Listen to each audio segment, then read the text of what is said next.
प्लेटो के न्याय सिद्धांत की विशेषताएं।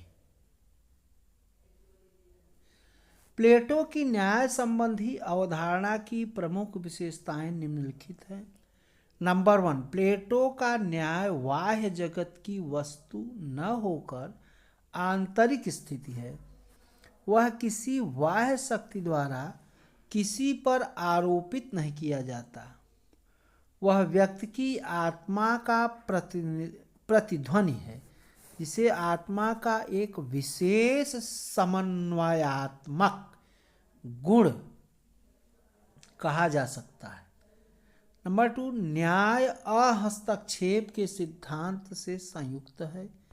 आदर्श राज्य में प्रत्येक वर्ग के कार्य निर्धारित हैं और सामाजिक न्याय प्रत्येक सदस्य से अपेक्षा करता है कि वह दूसरे सदस्य के कार्यों में हस्तक्षेप न करे। नंबर 3, प्लेटो का सामाजिक न्याय कार्य विशेषीकरण का सिद्धांत है। मनुष्य की 3 प्रवृत्तियों ज्ञान, साहस एवं भूख के आधार पर प्लेटो ने समाज को शासक, सैनिक एवं उत्पादकों के 3 वर्गों में बांटा है। इन तीनों वर्गों को विशिष्ट कार्य सौंपते हुए प्लेटो चाहता था कि प्रत्येक व्यक्ति अपना ही कार्य करे तथा उस कार्य विशेष में चरम सीमा की दक्षता करके दिखलाए। नंबर 4, प्लेटो के आदर्श राज्य में न्याय की स्थापना दार्शनिक शासन द्वारा की गई है। योग्य शासन के लिए सैनिक एवं शासक वर्ग में संपत्ति तथा नारी के साम्यवाद की व्यवस्था है, जो निस्वार्थ समाज सेवा की परिस्थिति का निर्माण कर सकेगी। नंबर 5, प्लेटो का सामाजिक न्याय सामाजिक एकता का सिद्धांत है। कार्यों और गुणों के आधार पर विभाजित समाज के तीनों वर्ग भिन्न होते हुए भी सामाजिक एकता के प्रतीक हैं। इन व्यक्तियों और वर्गों में एकता और सामंजस्य स्थापित करना ही सामाजिक न्याय की स्थिति है। नंबर 6, व्यक्ति एवं समाज दोनों ही स्तर पर न्याय गुण की संप्राप्ति के लिए प्लेटो एक व्यवस्थित शिक्षा क्रम प्रस्तुत करता है, जिसकी चर्चा उसने आदर्श राज्य में की है, जिसके अभाव में आदर्श शासक एवं आदर्श राज्य की स्थापना संभव नहीं हो सकेगी। नंबर 7, प्लेटो का राज्य एक नैतिक इकाई है, अतः उसका न्याय सिद्धांत भी एक नैतिक मान्यता है। नैतिक मान्यता है जो कानूनी नहीं है। नंबर 8, प्लेटो का न्याय मानव जीवन की समग्रता को लेकर चलता है, साथ ही वह व्यक्ति के व्यक्तित्व का गुण और समाज की सामंजस्यपूर्ण स्थिति का दूसरा नाम है। नंबर 9, व्यक्तिगत स्तर पर न्याय व्यक्ति की अपनी आत्मा में वृद्धि के शासन द्वारा समन्वय की स्थापना है। सामाजिक स्तर पर वह व्यक्तियों द्वारा अपने अपने कार्य करते हुए दूसरों के कार्यों में बिना हस्तक्षेप किए सामाजिक एकता को बनाए रखना है। इस तरह न्याय रिपब्लिक का आधार स्तंभ है और प्लेटो की सारी तर्क श्रृंखला का उद्देश्य न्याय के इसी स्वरूप को उद्घाटित करता है। प्लेटो सिद्धांततः जिस व्यक्तिवाद का विरोध कर रहा था, न्याय की अवधारणा उसी का अंतिम और चरम स्तर है। रिपब्लिक में न्याय को सामाजिक जीवन का सच्चा सिद्धांत ठहराया है।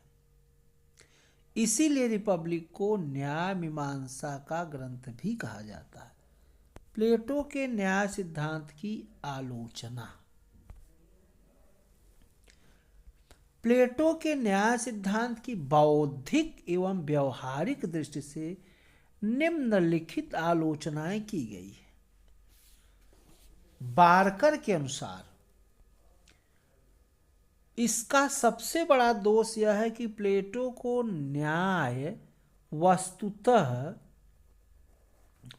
न्याय वस्तुतः न्याय ही नहीं है। वह मनुष्यों को अपने कर्तव्यों तक सीमित करने वाली एक भावना मात्र है। यह कोई ठोस कानून नहीं है। आज के न्याय की परिभाषा में न्याय कानून का पालन कराने वाला अस्त्र है, किंतु प्लेटो का न्याय केवल एक कर्तव्य भावना है। नैतिक कर्तव्य तथा कानूनी बाध्यता को मिलाकर प्लेटो ने एक अस्पष्ट स्थिति उत्पन्न की है, जो उसके न्याय को अव्यावहारिक बनाती है। नंबर 2, प्लेटो का न्याय निष्क्रिय है। न्याय के बल पर व्यक्ति अधिकारों के लिए संघर्ष करता आया है, किंतु प्लेटो की रिपब्लिक में वह इतना आत्मसंयमी और मर्यादित कर दिया गया है कि वह सामाजिक उत्थान की प्रक्रिया में कोई सक्रिय भूमिका नहीं निभा सकता। नंबर 3, प्लेटो के सामाजिक न्याय में कर्तव्यों की प्रधानता दी गई है, व्यक्तिगत अधिकारों को नहीं।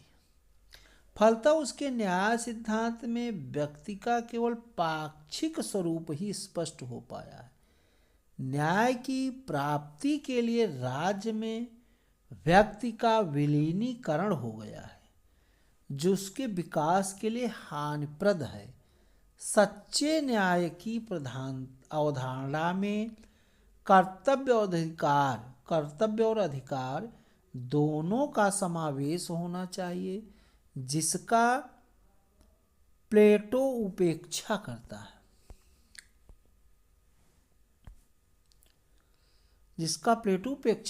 नंबर 4, प्लेटो के अनुसार न्याय का अर्थ है प्रत्येक व्यक्ति का अपनी प्रकृतिदत्त योग्यता अनुसार कार्य करना और उसका विशेषीकरण प्राप्त करना। लेकिन इस प्रकार के विशेषीकरण से व्यक्ति के मनोवैज्ञानिक जीवन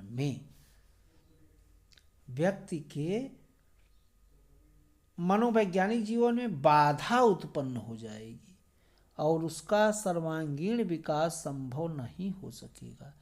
समाज के तीनों वर्गों का मानव व्यक्तित्व के 3 गुणों के आधार पर बनाना अतार्किक है। इस प्रकार प्लेटो द्वारा किया गया श्रम विभाजन भी गलत है। वह मनुष्य स्वभाव की प्रवृत्तियों के अनुसार समाज को 3 वर्गों में बांटता है।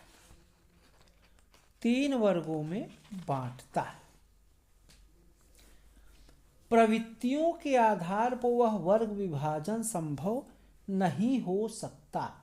ये सभी आंतरिक तत्व हैं जो मनोविज्ञान की दृष्टि से अन्योन्याश्रित एवं अविभाज्य हैं।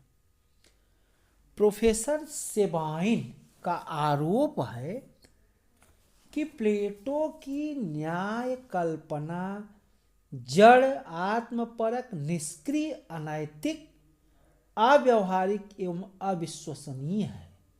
उन्हें प्लेटो का न्याय सिद्धांत सामान्य ज्ञान का अनावश्यक सिद्धांत लगता है।